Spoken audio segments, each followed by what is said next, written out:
recording. Okay. Tasya sanjanayan harsham kuru vriddha pitamaha simhanadam vinatyochai shankham dadmo pratapavan. Tasya sanjanayan harsham kuru vriddha pitamaha simhanadan vinatyochai shankham dadmo pratapavan. Okay. So now the translation. Then Bhishma, the great valiant grandsire of the Kuru dynasty, the grandfather of the fighters, blew his conch shell very loudly, making a sound like the roar of a lion, giving Duryodhana joy. Okay, so moving to the next shloka. Prabhu, if you can move, I'll finish up with that also. Yeah. Tata Shankascha Bhairyascha Panavanaka Gomukhaha Sahasaivabhya Antyanta Sashabdastu Mulo Bhavat. So, translation. After that, the conch shells, drums, bugles, trumpets, and horns were all suddenly sounded, and the combined sound was tumultuous. Okay. So, devotees here, if you read this chapter, it all begins with the explanation of what all is happening on the battlefield. And then actually the description happens, the actual conversation. So this is the second time we are again starting with the Bhagavad-gītā. So one thing we have to understand from the previous shloka, from 1.11, so Duryodhana was doubting about his grandfather Bhishma because he is no more affectionately inclined to the is more affectionately inclined to the other party. Okay, so they were thinking that he might be lenient in fighting, so there might be some soft corner for the Pandava side. That is what he was thinking. So to give encouragement, he mentions about this, and then Duryodhana says that we have to support the grandfather. Okay, but at the same time, Bhishma, just to make sure that I'm neutral, I'm not on any side, so he blew his conch shell and giving joy to Duryodhana. These are the two shlokas which mentions about this. So nowadays we don't see all these items which has been mentioned. Only maybe during some old movies we would have seen. Some of them like conch shell we use and bugles not everything is used. More of musical it is happening. Okay, but in modern days fighting, this doesn't happen. Generally, what happens? The poor soldiers they come fight, and the leaders they remain in a safety place, and the others get killed. And the actually speaking, the medals goes to the officers. Okay, who sit and just give the command. But those days, even the commanding officer, the actual king would be first in the front leading. He would have done all the planning previously, and that used to happen. Everyone came out. So that was Kshatriya. So Bhishma Dev came, he is there in the front, Duryodhana is there, Arjuna is there, all face to face. Okay, so that they had to fight. Not that just the the planks front army would stand in the front and fight, and they would remain in a secure place. That is not the way it was fought. Now, I will tell you why this is important. The modern warfare and the previously how it was fought. Why there is a difference? We all know how the modern warfare is done, how it has been organized, and how it has been managed. Okay, so here the Kshatriya spirit is very important. It's not about escaping or physically incapable or blind or something like that. No, nothing like that. Everyone came forward and show their spirit of fighting. That is what, especially showing the heroic presentation. The heroism. So that is what um, was being showcased. Okay, so a fight means either the other party should be killed or I should be killed. That was the spirit they had. Okay, and there were a lot of rules and regulations which had to be followed. Okay, so one thing is, for example, if you see in the case of Jarasandha and Bhima were fighting. Now Bhima had appeared there with along with Krishna as a disguised form, and they had come as as guests. And during the daytime they used to fight, and in the night Bhima was a guest at the Jarasandha's palace. Okay, so as a guest he was honored, respected, and whoever came along with them, they were given nice meal, they were given all the comfort to stay, everything was given. But during the daytime it was a fighting. So why this happens? Because generally if you see, if there is a fight happening between two countries, either Russia and Ukraine, or India or Pakistan, anything, even if it is night or day, anything, they just kill and they don't even give the bodies and they cut it in pieces. Today, that is what is happening. But here it is not like that. Here, from the incident, from various sources, if you see the various incidents which has happened, um, the other party used to fight, but at the same time, in the evening time, once the sun sets, they would behave normally. Why? Because they knew that that rule has to be followed, that whoever it may be, the worst enemy it may be in my life, but when he comes to the kingdom or he comes to me, I will receive him with honor and I will give him all the comfort. Okay, that was the mentality, or that was the behavior they showed.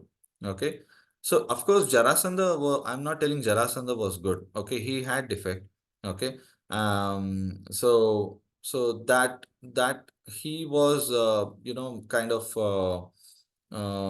troubling all the citizens, other kingdoms also, that was there. In fact, he went to Krishna's kingdom so many times to, disturb him. So, but Jarasandha had to be killed. Okay. And how was it possible? Engage in a fighting face to face. So Bhima was ready, and we all know the story that he had been joined by his mother, with two bodies. Okay. And you cannot separate them. So that's why Krishna tells that Jarasandha has to be separated and throw in the opposite directions. That's when he'll die. Okay, that's how he will be killed. So he took according to this, and Bhima killed him. And that was during the daytime, as per the rules of the fighting which was done. Okay, so Kshatriyas, when they are fighting, they had this respect, they had this honor in terms of following everything. But today we don't see that.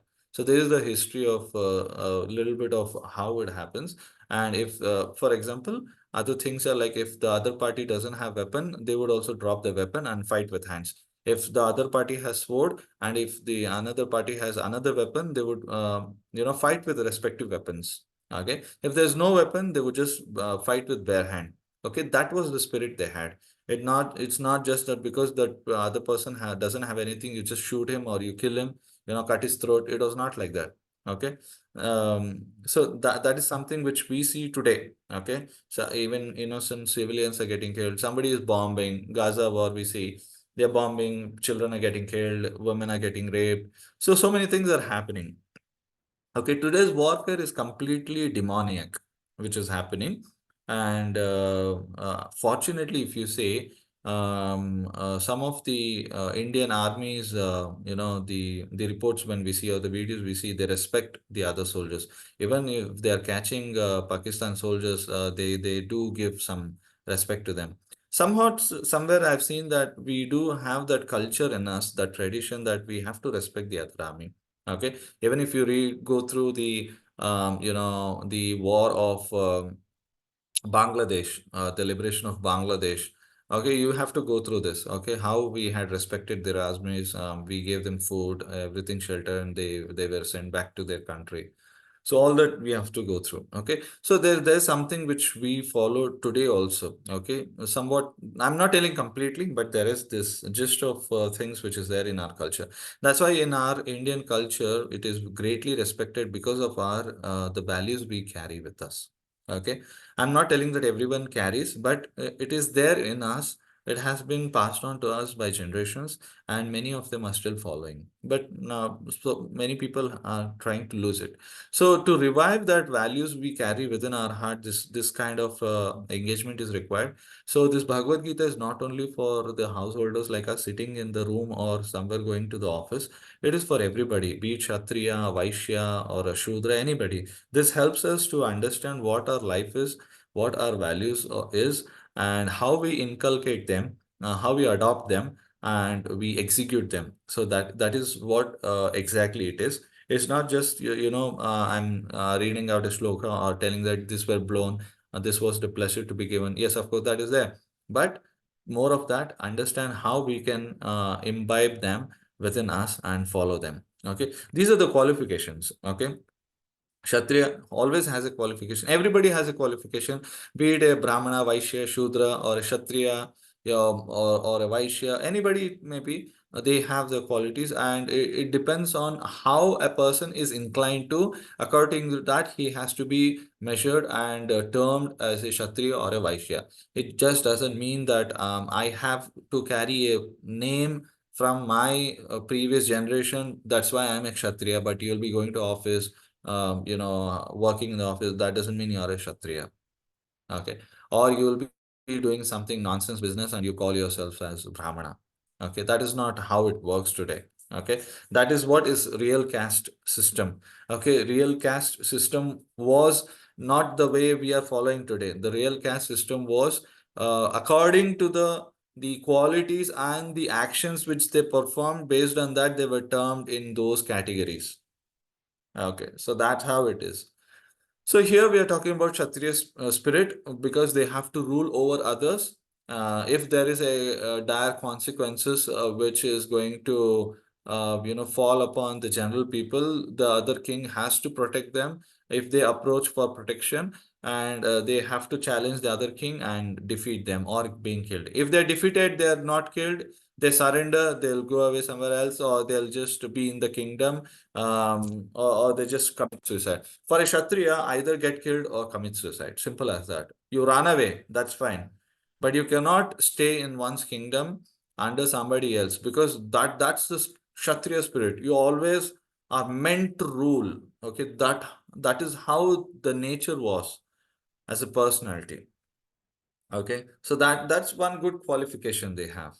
Okay, so a lot of things are explained in Bhagavad Gita about the qualification of a Brahmana or a Kshatriya or a Vaishya or Shudra in the later chapters, like we heard in the past. Okay, it's a very nice engagement and arrangement which has been made by the Supreme Lord Himself.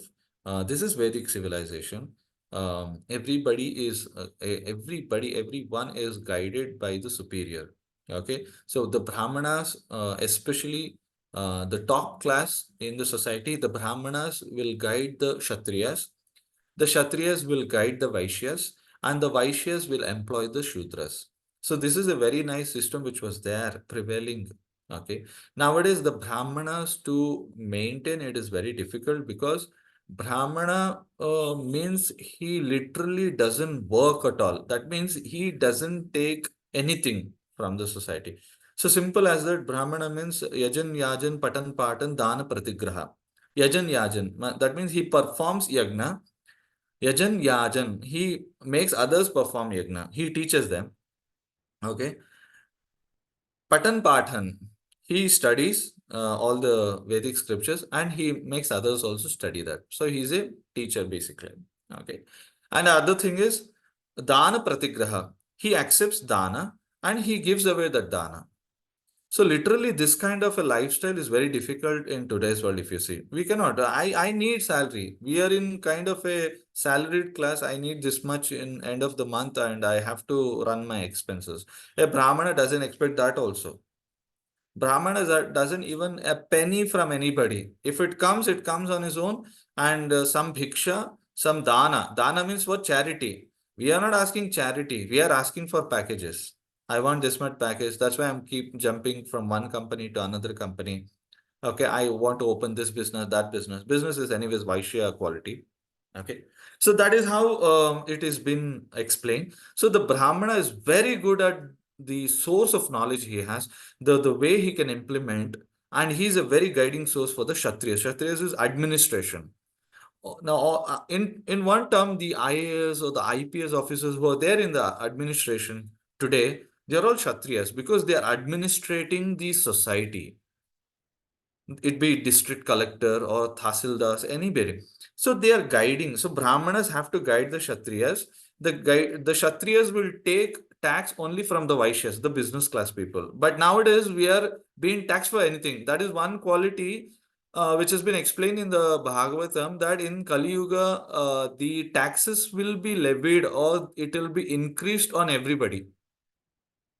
So taxes will be on everybody. That is one good quality to say that we will be taxed for everything. Okay. So Kali Yuga features, you can say. Okay. So Vaishya. And Vaishya will simply employ the Shudras who need their help so they can assist in other three categories. Okay. So this is how it has been divided. So the nice shloka connecting this is Chaturvanyam Maya Shrishtam Gunakarma Vibhagashaha. 4.13. When we come to that, we'll explain about that. Okay. Based on the guna and karma. Guna means the qualities and karma means action. Okay. So based on the quality and the actions, we can recognize or segregate the society into these kind of classes. So these four divisions will always remain: the Brahmana class, the Kshatriya class, Vaishya class, or the lower level, the Shudra class. So Kshatriya's business is always to give protection to the citizens, okay, to maintain them, okay, and guide them. So that's why in Bhagavad-gītā in future also you'll see there is mention of Raja Rishi. Raja is king, at the same time he is Rishi. So he's aware of everything because he's been guided by Brahmana. That's why he's called a Rishi, because he knows, thinking power is there. According to the rules and regulations, all the niti. Okay, I have to follow the niti. Okay, so the values are there. He's been properly guided by Brahmana, but nowadays it's very difficult. We do have something called as Prime Minister or the President's office. We have heard of PMO, Prime Minister's office, and there are a lot of advisors to Prime Minister. Every country has them. So they are the very nice advisors, whether we have to go according to the laws, according to the rules and regulations, the external affairs or anything it might be, how a country has to be conducted. It is not necessarily that the prime minister has to be knowledgeable of everything, but he will be guided by the advisors. So I'm talking about the advisors which are there in the administration. These advisors were Brahmanas earlier. They came from Brahmana class because they knew the Vedic civilization, they knew the nitis, they followed all the inscriptions, and they would guide this prime minister. Similarly, for best example is for Chanakya Pandit, how he expanded Mauryan empire. Please go through that. It's very nice, that history. Okay, how he was guiding. That's how they were involved. Okay, so this is about Kshatriya. Of course, we can talk about the Vaishyas, and other class later on. But this is how Kshatriyas will be working on, and that is how the society will be executing. And this duty is not just making a livelihood, but this is something which is divine. Okay, so this Vedic civilization or the civilization which is mentioned here, according to the four classes, is something divine because you're following in the footsteps of the Supreme Lord. Okay, so one who follows this, he definitely gets liberation. He is ridding of all his sins. He gets rid of all his sins because he's properly guided by a proper administration. So that's how a sound, peaceful society can prevail. Now, what are the effects or what are the benefits of this? Good rain on time. There's there's happy people, the peaceful people. There's grains available. Everything is on time coming. We are following all the seasons. It affects everything because the administration, the environment, the atmosphere we are maintaining. That's how it is going to be there, and that's how it is going to affect everybody. Okay, so there will not be corruption. Okay, there'll be systematic communication among the people itself. So there are a lot of things involved in this which helps directly. indirectly. And according to that, the nature will provide us. There will not be any scarcity of anything, and everybody will be happy, even the animals also. So that's how the engagement of people are very much necessary. So why this Bhagavad Gita's classes is required? Because we do have certain devotees who are preaching in army and administration people, and even the politicians, and even the other classes of men, because they understand what the real purpose of life is. Okay, so that is the whole program why we are running these things, okay, among our community, to build a proper community where they understand we are on the same path. Okay, we are following all these things. Okay, so simple as that.